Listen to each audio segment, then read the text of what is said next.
Lord, please take care of my family. Panginoon, maraming salamat sa araw na ito. Salamat sa mga offerings ng araw na ito. At alam namin, Panginoon, na ang isa dito ay ang pag-aalaga ninyo sa amin at sa aming buong pamilya. Panginoon, alam po namin na maraming pamilya ngayon ay nasa sitwasyon na problemado, na nasa sitwasyon na hindi nila maipaliwanag kung bakit nangyari. Maaaring dulot po ito ng mga desisyon ng nakaraan at ito po ang naging outcome, Panginoon, sa kani-kanilang mga pamilya, na ang dulot po ay pangamba sa lahat ng members ng family. Panginoon, dasal po namin na pagtibayin niyo po ang lahat ng pamilya ngayon. Paglinawin niyo po ang kanilang mga isip at puso para magkasundo at maayos ang kanilang sitwasyon. Bigyan niyo sila ng pusong mapagpatawad at bukas sa paliwanag.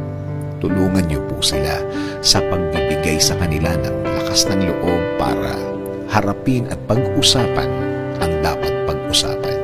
Bigyan niyo sila ng malinaw na pag-iisip para malaman kung ano ang dapat gawin sa isang problemadong sitwasyon.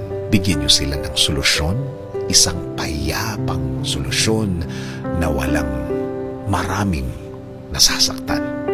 Lord, sa lahat ng mga nasa maling sitwasyon o landas ngayon, let them discover what is right. Let them feel again the benefits of doing good. Lord, ilagay niyo po sa kanilang puso't isipan na ang mahalaga pa rin ang kanilang pamilya, na mahalaga pa rin na maayos ang hindi maayos sa kanilang pamilya. Panginoon, we know that you love children.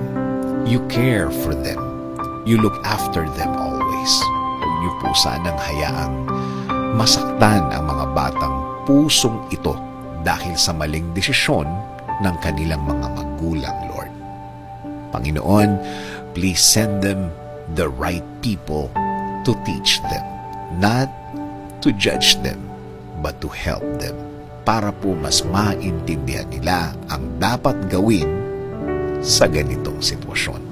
Ibalik mo, Lord, ang kapayapaan sa mga galit na mga puso nila. Bigyan niyo po sila ng pagkakataon para magkaayos at magkausap.